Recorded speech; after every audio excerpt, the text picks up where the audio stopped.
Hello guys, and welcome to another log of Digimon Pendulum Color Nature Spirits. And for today's log, we have a somewhat unique kind of log. It's not one of the Digimon evolutions. In this case, we are documenting how it's like when your Digimon passes away. And in this case, being the conscientious tamer that I am, I kind of had to orchestrate this rather than just let it be an accidental occurrence. So here we go. Unfortunately, I had to do this because Blastmon needs to move on for the next evolution to happen. So this is how the death sequence is like. Unfortunately, when he is about to pass away, he has fallen sick 12 times. Obviously, not by accident. At this stage, you can actually shake rapidly. If you can shake 50 times within 30 seconds, you could possibly save your Digimon, according to Humulos. But it is deliberate and I didn't. So what you see here is instead a computer. So obviously it's a sprite of a computer. But what's interesting here about this computer as well is that it actually has a name. So this is in a way a log in itself. So this computer has a name and its name is called Ohakadamon.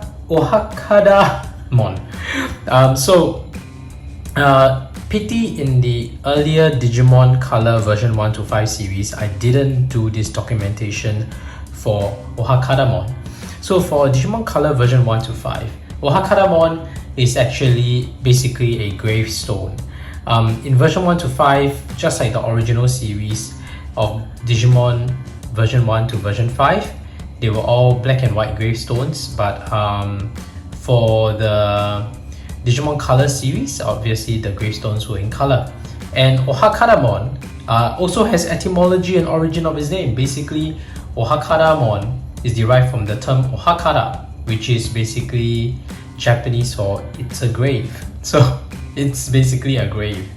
And Ohakadamon, interestingly, is only named once in this guidebook. According to Wikimon, in this guidebook called Digital Monster, I'll Become the Digimon King Mon, is basically a descriptive name for the grave marker, which is displayed when your Digimon passes away.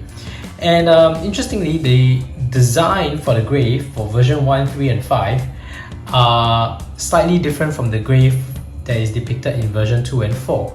So version 1, 3, and 5, they depict the Christian cross kind of grave, whereas the version 2 and 4 depicts a stele. I think it's called a stele. Basically a stone slab. You know those gravestones, there's a slab. So yeah, stone slab. So for those who are from the western part of the world, you have your Digimon devices when you were young. You'll probably be wondering, hey, I don't remember any gravestones. Or maybe you are more savvy and you actually bought some Japanese devices and you'll be like, hey, I do remember gravestones, so what's the difference here? So I think once again, the international versions of the Digimon line, they probably felt that in the localization process, it's a bit too morbid for a children's franchise to have death spelled out so clearly. So instead, they decided to put up this computer sprite where they refer to it as the Megalithic Mainframe. So it's a huge computer from which Digimon came from. So I guess it's kind of like, the running joke where your pet passes away and your parents tell you that, Bingo has gone off to a farm, kind of thing. So the Digimon has returned to the Megalithic Mainframe. So they're trying to cushion the message nicely to you. They moved on to a better place.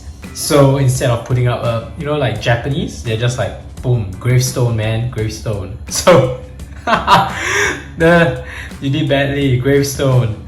So yeah, interesting. And that's why there's a difference between the Digimon brick versions and the international version versus the Japanese. One primary difference, aside from the language, how grave the message is.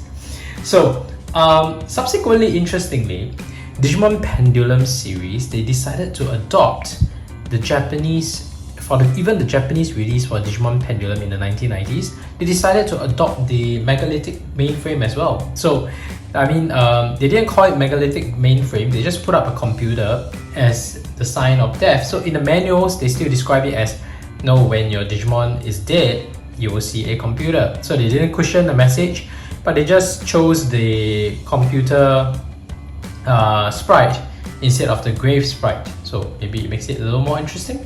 So yeah, interestingly, going after the Digimon Pendulum series, they just used the computer screen for death rather than the gravestone. So the gravestone was never used until the Digimon Color again.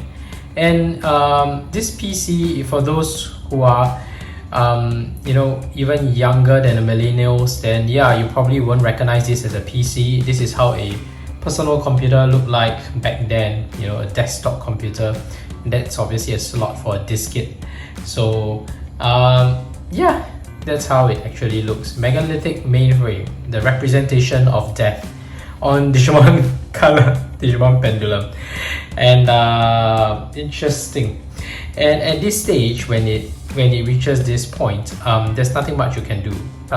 There's this low battery icon that's very irritating. I will charge it later. But yeah, there's nothing much you can do. You can tap and check its status, and it will just tell you its stats before it passed away. And of course, you can check the album, but there's nothing much you can do here. Yeah, you can check the album. You can't even change the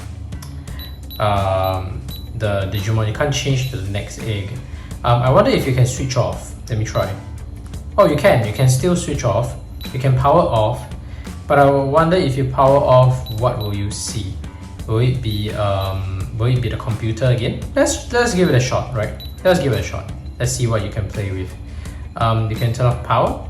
So if I switch it on again, will it be the computer, or will I be loading the egg straight away? Because technically, I could load up the egg. So it's good to know. It's back to the computer.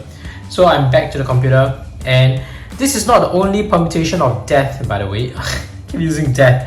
Megalithic Mainframe. This is not the only permutation of Megalithic Mainframe. If you successfully take good care of it and fulfill certain conditions for a traded egg, what you will see on the computer is not just a blank screen, but also a traded egg screen. But let's not delve too much into that, because I will do another special log just on traded egg. So stay tuned for that. I have deliberately decided not to go for a traded egg for this because of my speed run. It's not really a speed run. I'm just trying to document every Digimon that I raise, and I need to do it quickly, so I didn't go for a traded egg for this time. But there will be ones where I go for a traded egg, and I'll document that, and I'll explain a bit more on traded egg as well. Although Humulo's site already does an awesome job explaining, just want to document this for the sake of documentation. So anyway, that's it for death, and this is what happens if your Digimon has passed away. The next thing you can do after it has turned into a return to the Megalithic Mainframe is, aside from switching it off that I showed you and checking status, is to press AB at the same time, and you will load a new egg. And that's to new beginnings. There we go. And it's time to shake like crazy, because you need 100 shakes for the new Digimon that's about to hatch. So I'm shaking like crazy. I don't know if I managed to get 100 shakes in, but I hope I did, because this is gonna be a strong one that I'm gonna evolve into. So come on, make it count. 1, 2, 3, 4, 5, 6, 7, 8, 9, 10, 11, 12, 13, 14, 15, 16, 17, 18, 19, 20, 21, 22, 23, 24, 25.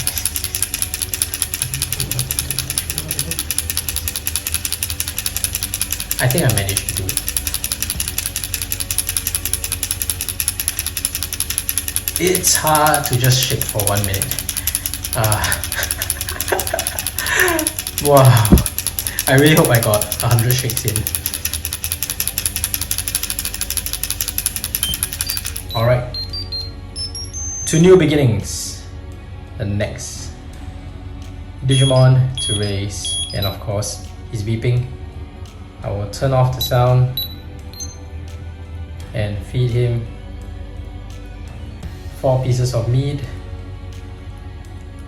and the sound, I turn it off just to save some battery. But yeah, there we go. This is a new Pokemon.